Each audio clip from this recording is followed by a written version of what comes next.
Catcher লেগে গেছে।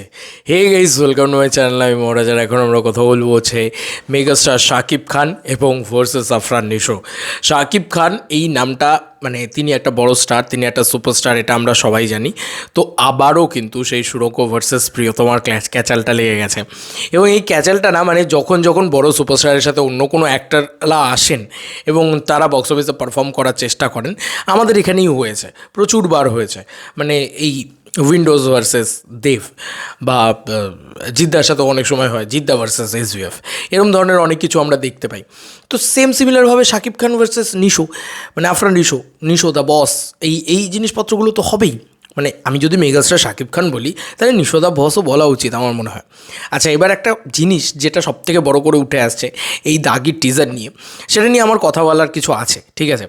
দাগির টিজারটা যখন শাকিব খানের বরবাদের সঙ্গে আসছে, তখন সার্টেন একটা কিছু শকিং ভ্যালু দাগির টিজারটার ক্ষেত্রে আমাদের পাওয়া উচিত ছিল, যেটা কিন্তু আমরা পাইনি। অবভিয়াসলি নিশো দ্য বস, তাকে নিয়ে কিন্তু সমালোচনা হচ্ছে না। সমালোচনাটা হচ্ছে মানে এই পুরো বিষয়টাকে নিয়ে যে প্রেজেন্টেশনটা সেই লেভেলের হয়নি। মানে আমরা আরও কিছু শকিং ভ্যালু বা শকিং যে সিকোয়েন্স, সেগুলো দেখতে চেয়েছিলাম। নিশো যেটা অভিনয় দিয়ে ফাটিয়ে বার করে দেবে, কিন্তু সেটাও আমরা দেখতে পাইনি। শুধু মানে আমি হিরোইজম বলছি না, মানে সেটাও আমরা দেখতে পাইনি। এটা ভালো করে লক্ষ্য করে দেখো টিজারের ভিতরে, যে কারণে সমালোচনা হচ্ছে এবং বাংলাদেশে তোলপাড় হয়ে যাচ্ছে এই পুরো বিষয়টাকে নিয়ে। সবার একটাই বক্তব্য যে শাকিব খান অভিনয় করতে পারেন, শাকিব খানের সার্টেন স্ক্রিন প্রেজেন্স আছে, শাকিব খানই একমাত্র সুপারস্টার, নিশো জাস্ট ঝাড়, ওর দ্বারা কিছু হবে না। ও নাটকই করুক গিয়ে, মানে এই সিনেমাটাকে দেখে নাটকের মতন মনে হচ্ছে। আচ্ছা, তুমি আমাকে একটা কথা বলো, শাকিব খান তো নো ডাউট বড় সুপারস্টার, এটা নিয়ে কোনো সন্দেহ নেই। শাকিব খানই পারেন সিঙ্গল স্ক্রিনে সেই মাস অবতারটাকে ফিরিয়ে আনতে। শাকিব খান পারেন, তিনি তার দারুণ স্ক্রিন প্রেজেন্স আছে, এটা নিয়ে কোনো সন্দেহ নেই, এবং তিনি দারুণ অভিনেতা, এটা নিয়েও কোনো সন্দেহ নেই। কিন্তু যেদিকে অপরদিকে নিশো দাঁড়িয়ে আছে, নিশোর কি কিছু নেই, কোনো যোগ্যতা নেই? তোমাদের ভুললে চলবে না যে সুরঙ্গ ছবিটা কিন্তু ব্লকবাস্টার একটা ছবি। ইয়েস বন্ধুরা, সুরঙ্গ ছবিটা ব্লকবাস্টার একটা ছবি, এবং যেমন কন্টেন্ট সেরকম। মানে আজকে প্রিয়তমা ছবিটা দুর্দান্ত ছবি এটা বলতে পারবো না, সম্ভব নয় ভাই, ক্ষমা করো, এটা আমি বলতে পারবো না। প্রিয়তমার লাস্ট 30 মিনিটস দারুণ, কিন্তু প্রিয়তমা ছবিটা তো দুর্দান্ত ছবি নয়। কিন্তু শুধুমাত্র শাকিব খানের স্টারডামে সেই ছবি বেরিয়ে গেছে। এইটা হচ্ছে সুপারস্টারের পাওয়ার। আর একজন ভালো অ্যাক্টর, তিনি অভিনয়টাই করার চেষ্টা করেন, স্টারডাম দিয়ে ছবি বার করে দেওয়ার চেষ্টা তিনি করেনই না। তা বলে তিনি খারাপ? কি মুশকিল, সবাইকে সুপারস্টার হতে হবে এরকম তো কোথাও লেখা নেই, তাই না? মানে Shakib Khan is the biggest superstar, এটা আমরা সবসময় মনে করি, কিন্তু তার পাশাপাশি নিশোর কোনো দম নেই, নিশো কিচ্ছু না। এইটা হবে স্বাভাবিক ব্যাপার, কারণ ওই যে সেই সময়ের ব্যান্টারটা কেউ ভুলছে না তো। প্রিয়তমা ভার্সেস সুরঙ্গটা মারাত্মক লেভেলে চলে গেছিলো, এবং শাকিব খান ভার্সেস নিশো ব্যাপারটা এতটা বাড়াবাড়ি লেভেলে গেছে কেন? প্রচণ্ড বাড়াবাড়ি লেভেলে চলে গেছে ওই সেই সময়ের থেকে। যদি আজকে না হতো, কই আজকে সিয়াম আহমেদের নিয়ে তো এত কথা উঠছে না। আমি দেখেছি সিয়াম আহমেদকে নিয়েও অনেকে অনেক রকম খিল্লি টিল্লি ইত্যাদি করেছে, অনেকে খারাপ ইত্যাদি মন্তব্য করেছে। এখন তারা যেহেতু দাগির টিজারটা চলে এসছে, এখন তারা সেটা হয়তো কম করবে। বাট সাকিবিয়ানরাও কিন্তু নিশোকে পছন্দ করে না। কেন করে না? স্বাভাবিক ব্যাপার, নিশো শাকিব খানকে ছোটো করেছে, অপমান করেছে, এরকম একটা মন্তব্য তাদের মাথায় ঘোরে, স্বাভাবিক, এটা খুব স্বাভাবিক। আমি যদি আজকে আমার স্টারকেও যদি কেউ করতো, বা আমি যাকে পছন্দ করি তাকে যদি কেউ করতো, আমি ভাই তাকে পছন্দ করতাম না, খুব স্বাভাবিক ব্যাপার। কিন্তু আমাদেরকে বুঝতে হবে যে একটা জায়গায় আমাদের নিরপেক্ষ থাকা উচিত, সেটা হচ্ছে সিনেমার কন্টেন্ট এবং সিনেমার অভিনয়, সেইটাতে আমাদের নিরপেক্ষ থাকা উচিত। হ্যাঁ, আমি সিনেমাটাকে সাপোর্ট করবো না, এটা হতেই পারে, কিন্তু সিনেমার কন্টেন্টকে আমরা সাপোর্ট করবো না, এটা না। মানে দাগি ছবিটা না, এই যে প্রডিউসার, মানে চরকির যে প্রডিউসার শাহরিয়ার শাকিল, তিনিও কিন্তু একটাই কথা বলেছেন, দাগি কিন্তু মাস কন্টেন্ট না, দাগি কিন্তু শুধু একটা মেন স্ট্রিম মাস ছবি নয়, দাগি একটা ভালো গল্পের সিনেমা, দাগি একটা গল্প নির্ভর ছবি। এবার সেখানে সার্টেন কাইন্ড অফ প্রেজেন্টেশন নিশোকে করেছে, ঠিক আছে। এবার সবাই এক্সপেক্ট করছে যে শাকিব খানের এগেনস্টে এত দিন বাদে আফরান নিশো আবার আসছে, তার একটা প্রেজেন্টেশন দরকার, অ্যাটলিস্ট সুরঙ্গের মতন। মানে সুরঙ্গতে দেখবে যে প্রেজেন্টেশন যেভাবে মেট্রো নামে কাটছে পুরো জিনিসটা, সেটা এক্ষেত্রে হয়নি। সেই কারণে এত সমালোচনা, এত জিনিসপত্র এবং এত বেশি ভার্সেস, যে এই কাজটা নাটকের মতন হবে। কোনো কন্টেন্ট একটু যদি স্লো বার্ন হয়, সেটা যদি কোনো কন্টেন্ট যদি একটু অফবিট ধরনের হয়, মানে সেটা খারাপ, এটা তো হতে পারে না। তাই না? আমার এটা মনে হয়। কিন্তু কিছু কিছু জায়গায় দেখবে আর পাঠানের মতন প্রেজেন্টেশন করা আছে নিশোর, যে প্রথম ওপেনিংটা মানে ওপেনিং শটটা ব্যাক শট থেকে আসে, তারপরে দেখবে ক্যামেরাটা পুরো জুমোচ্ছে আর চুলটা উঠছে, এরকম নিশো তাকিয়ে আছে। ওখানে নিশো পারফরমেন্সটা দিয়েছে কিন্তু অ্যাক্টারের মতন, ওখানে শাহরুখ খানের মতন গিয়ে দাঁড়াচ্ছে না কিন্তু, বা তাকাচ্ছে না কিন্তু, ও পারফরমেন্স দিয়েছে অ্যাক্টারের মতো। তো কী করবে, ও তো অ্যাক্টার, ও তো বারবার সব জায়গায় বলেছে যে আমি সুপারস্টার নয়, আমি অ্যাক্টার। হ্যাঁ, ওর একটা হিউজ ফ্যান ফলোয়িং তৈরি হয়ে গেছে, তার মানে এই নয় যে ওকে ওই অভিনয়টা করতে হবে। যারা ওর ফ্যান বা যারা নিশোর ফ্যান, আমার বিশ্বাস তারা কিন্তু ওর থেকে অভিনয়টাই চায়, ওর থেকে কিন্তু সুপারস্টারডম চায় না। সুপারস্টারডম চায় যারা যারা শাকিব খানের ফ্যান, শাকিব খান থেকে সুপারস্টারডম চায়, এবং মানে শাকিব খানকে না সেই সুপারস্টারডমে মানায়, এবং শাকিব খান সেটা মানে ক্যারি ফরওয়ার্ড করে নিয়ে যেতে পারে, ভালো লাগে শাকিব খানকে। তাই এই বাওয়ালটা কিন্তু নেক্সট লেভেলে হবে, এটা এখন থেকেই বোঝা যাচ্ছে, এটা নেক্সট লেভেলে ব্যান্টার হবে। আমি সত্যিই ভাবছি যে দুটো টিম এবার না বাওয়াল লাগিয়ে দেয়। আমি জানি না সেটা হবে কি না, সেটা না হোক সেটাই চাই, ফ্যান্সদের ভিতরেই থাকুক ব্যাপারটা। কিন্তু এই দাগের টিজারটা সমালোচনাটা কোথায় পাচ্ছে? সমালোচনাটা পাচ্ছে কোনো শকিং ভ্যালু নেই। আমি ওটাতেও যাব না, মানে আমার ক্ষেত্রে যদি বলো, আমি ওটাতেও যাব না যে মাস মোমেন্টস কেন ডিজাইন করা হয়নি বা বড় গ্র্যান্ডার কিছু দেখতে পাচ্ছি না কেন। আমি চাইছি না দাগের থেকে বড় গ্র্যান্ডার, আমি চাইছি শকিং ভ্যালু নেই। মানে একটা সিয়ামের ছবি যেটা জঙ্গলি, সেই ছবিটাতে শকিং ভ্যালু আছে, দেখো ও ফার্স্টেই এসে প্রস্রাব করছে, এটা শকিং ভ্যালু। বা বরবাদের ক্ষেত্রে শকিং ভ্যালুটা হচ্ছে মানে প্রথমে মানে ইন্ট্রোডাকশানটাই হচ্ছে শাকিব খান রেপিস্ট, শাকিব খান মার্ডারার, এইরকম একটা ইন্ট্রোডাকশান হচ্ছে।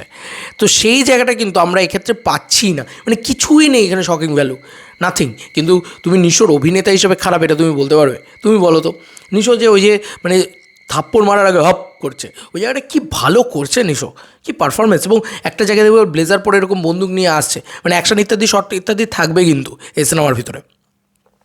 দেখো ক্যাচালটা লাগবেই, এটা নিয়ে কোনো সন্দেহ নেই। যদি ছবি ভালো হয়, যদি গল্প ভালো হয়, ছবি চলবে।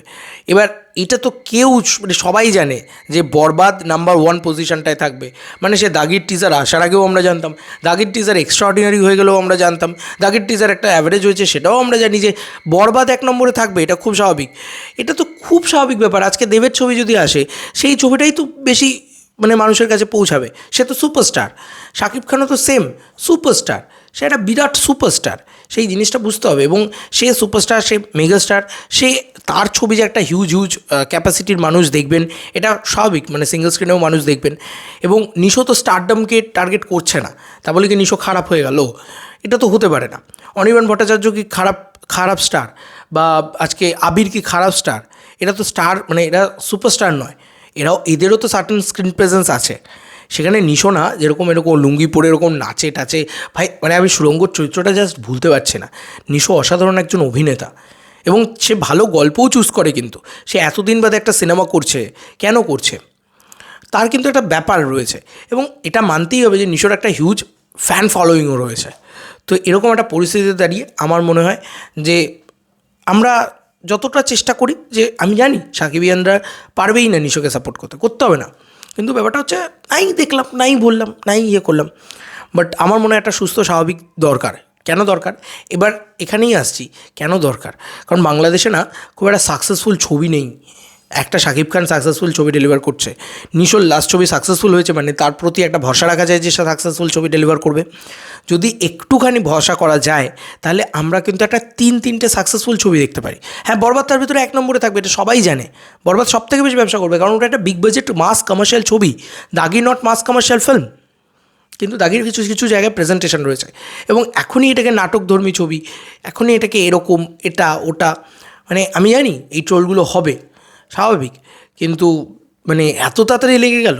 এবার যদি সেটা হয় তাহলে মজা নিতে হবে আমাদেরকে, আর কি। মানে আমরা তো আর কিছু আটকাতে পারি না, আমরা তো কিছু করতে পারি না, আমরা জাস্ট মজা নেব।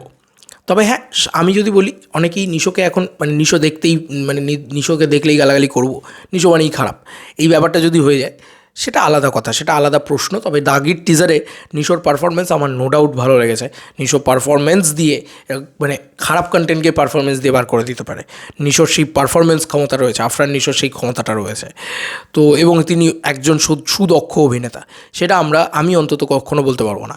এবং অবশ্যই এটা আমি বারবার মনে করি যে নিশোর সিনেমা কোয়ালিটি মানে খুব গুড কন্টেন্ট সিনেমা তৈরি করেন নিশো। সুরঙ্গ অসাধারণ একটা সিনেমা ছিল, মানে রাফির সবথেকে পজিটিভ রিভিউ পাওয়া একটা সিনেমা। সুরঙ্গ সত্যিই ভালো সিনেমা ছিল, তো সেটা আমাদেরকে মাথায় রাখা উচিত। মানে এবং দাগির টিমের না প্রপারলি ক্লিয়ার করা উচিত যে না আমরা অভিনেতা হিসেবে আসছি, আমরা এই ধরনের ছবি নিয়ে আসছি, যেটা অলরেডি প্রডিউসার জানিয়েছেন। সেরকমভাবে নিশোরও কিন্তু প্রমোশনে এসে এটা জানানো উচিত, কারণ না জানালেই ব্যাপারটা হচ্ছে যে শাকিব খান একটা বড় ছবি নিয়ে আসছে, নিশো একটা দাগি নিয়ে আসছে, ব্যাপারটা এই কম্পিটিশনে চলে গেছে। পাবলিক ভাবছে হয়তো এরকমটা হতে পারে, পাবলিক ভাবছে হয়তো যে নিশো একটা মাস কমার্শিয়াল ছবি নিয়ে আসছে, না তো এটা কোথাও মাথা দিব্যি দেওয়াও নেই যে ঈদ মানেই তাকে একটা মাস কমার্শিয়াল ছবি নিয়ে আসতে হবে, সেটা অন্য ধরনের ছবি নিয়ে আসছে। আর আমি খুব এক্সাইটেড অ্যাবাউট দাগি, আমি প্রচণ্ড এক্সাইটেড অ্যাবাউট বরবাদের টিজারটা সব থেকে ভালো হয়েছে, সেটা তো আমরা সবাই বলছি, আমাদের এখান থেকেও তো সবাই বলছে, তাই না? তো আমার এটাই মনে হয় যে নিশোকে আমরা একেবারে ছোটো করে দিলাম বা নিশো খারাপ। হ্যাঁ, সে মানুষ হিসেবে কেমন আমি জানি না, সে কি মন্তব্য করবে শাকিব খানের এগেনস্টে সেটাও আমি জানি না, কিন্তু তার অভিনয় নিয়ে যদি প্রশ্ন ওঠে তাহলে এই সিরিজে এই সিরিজ বলছে এই টিজারটার ভিতরে আমার কিন্তু তাকে ভালো লেগেছে, সে কিন্তু ভালো অভিনয় করেছে, অভিনেতা হিসেবে সে কিন্তু দুরন্ত, এটা নিয়ে কোনো সন্দেহ নেই। এবং কিছু কিছু জায়গায় বিজিএম ইত্যাদিতে খারাপ না, টিজারটার মতন হয়েছে, যথেষ্ট ভালো হয়েছে টিজারটা, একটা গুড টিজার হয়েছে, এমন নয় যে একদম টিজারটাও ফেলে দেওয়ার মতন টিজার হয়েছে, কাজটাও ফেলে দেওয়ার মতন হয়েছে, এমনটা নয়। কিন্তু হ্যাঁ, যদি তুমি আমাকে বলো তাহলে বরবাদটা আমার দেখে মনে হচ্ছে যে ওয়াও কি বড় স্কেল, সেটা দেখার বেশি এক্সাইটমেন্ট থাকবে, স্বাভাবিক একটা মাস কন্টেন্টের বেশি এক্সপেকটেশন থাকবে, স্বাভাবিক। আজকে খাদান যতটা ব্যবসা করবে তার আশেপাশে তো কোনো ছবি সে লেভেলে ব্যবসা করবে না। এবং আমরা কেন খাদানের সাথে সন্তানকে এত গালাগালি করলাম, কারণ সন্তানের টিম এসে খাদানকে গালাগালি করছে, খাদানের টিমকে বা খাদানকে নিয়ে মপ করছে, তাই জন্যে আমরা কিন্তু রেগেটা গেছিলাম, নাহলে কেউ আমরা মাথা ব্যথাও রাখতাম না সন্তান কী করছে না করছে। সিমিলারলি আজকে দাগির টিম তো এসে শাকিব খানকে গালাগালি করছে না, তাই না? করছে কি? কিন্তু ওই যে প্রিভিয়াসলি করেছে, প্রিভিয়াস ট্র্যাক রেকর্ড বেসিসে আমি জানি একটা রাগ একটা দুঃখ থাকবে, কিন্তু আজকে আমার মনে হয় সব কিছু ভুলে একটা নতুন সিনেমাগুলোকে করা উচিত, সাপোর্ট করা উচিত, কারণ এভাবে চলতে থাকলে কিন্তু বাংলাদেশ ইন্ডাস্ট্রি উঠে যাবে, বাংলা সিনেমা ইন্ডাস্ট্রি। কারণ কোনো সিনেমাই সারা বছর চলে না, দুটো ঈদ আছে, সেই সময় একটু ভালো ভালো ছবি দুটো তিনটে ভালো ছবি এসছে অনেক দিন বাদে, এবং সেখানে সব ছবি যদি একটু পারফর্ম করতে পারে তাহলে তার থেকে আনন্দের, তার থেকে খুশির আর কিছু নেই। এই ইন্ডাস্ট্রির অবস্থা কিন্তু এমনও নয় যে আর অন্য কোনো ইন্ডাস্ট্রির মতন, এই ইন্ডাস্ট্রির অবস্থা কিন্তু আরও কঠিন আর কি, এটা খুব সত্যি কথা। শাকিব খানের ছবি ছাড়া কারোর ছবি চলে না, এবং আমি অবশ্যই বলবো শাকিব খানের ছবি নিয়ে সবার এক্সাইটমেন্ট বেশি আছে, শাকিব খানের ছবি ব্যাপক ব্যবসা করবে, কিন্তু তার পাশাপাশি নিশো অভিনয় দিয়ে টানার চেষ্টা করবে, এবং এটা ভুললে চলবে না। শাকিব খানের মতন বড় সুপারস্টারের সামনে বাংলাদেশে বিশেষ করে নিশোর ছবি সাকসেসফুল হচ্ছে, এটা তো একটা বিরাট ব্যাপার।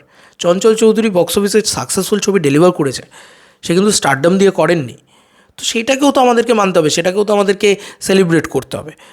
আমাদের এখানে একটা ব্যাপার রয়েছে, যদি কেউ পরপর 3-4টে দুর্গাপুজো রিলিজ অন্য সুপারস্টারের এগেনস্টে দিয়ে একটু বেশি ব্যবসা করে নিল, তাহলে তাকে সুপারস্টার বলে দেয়। অদ্ভুত ব্যাপার ভাই, সে তো সুপারস্টার হতে আসেইনি, সে তো চাই না সুপারস্টারডাম। আবিদ্যার কথা বলছি, সে তো সুপারস্টারডাম চায় না। সেম সিমিলারভাবে এখানে নিশোকে তুমি যতই বস বলো, যতই ও চাই না সুপারস্টার হতে, তো কী দরকার? ও অভিনেতা হতে চায়, তুমি যত ইন্টারভিউ দেখে নাও সব জায়গায় অভিনেতার কথাটা বলেছে। আর Shakib Khan is the biggest megastar, সে ওটাই বিলিভ করে। বোঝা উচিত, এগুলো একটু আমাদের বোঝা উচিত। জানি ব্যান্টারটা লাগবে, তবে দেখা যাক এই লড়াইটা কোন লেভেলে গিয়ে পৌঁছায়, কারণ কাদা ছোড়াছুড়ি নোংরামি এটা শুরু হয়ে গেছে অলরেডি, ফ্যান্সদের ভিতরে শুরু হয়ে গেছে। এটা একটা নাটকধর্মী সিনেমাটা কিছুই ভালো না, কিছুই ভালো লাগেনি, টিজারটা জঘন্য, এই সিনেমাটা চলবে না, এই সিনেমাটা ফ্লপ হবে, এবং Nisho just nothing, Shakib Khan best, এই কথাটা শুরু হয়ে গেছে একদিক থেকে। অপর দিক থেকে বক্তব্য হচ্ছে অভিনয় করতে জানিস, তোদের শিক্ষা আছে, তোদের আছে, এই বাওয়ালটা চলবে, এটা ফ্যান্স বাওয়াল চলছে, টিমে যেন এই বাওয়ালটা না পৌঁছায়। টিমে বাওয়ালটা চলে গেলে এবার কিন্তু নেক্সট লেভেল হয়ে যাবে, তাহলে আবার সেই প্রিয়তম সুরঙ্গর বাওয়াল আমরা দেখতে পাবো। দেখা যাক কী হয়, আমি খুব এক্সাইটেড অ্যাবাউট বাংলাদেশের এই ক্ল্যাশ। একটা ছবিও তো আমরা দেখতে পারবো না, আলোচনাই শুধু করতে পারবো। চলো বন্ধুরা, নতুন কোনো ভিডিওতে দেখা হবে, বাই।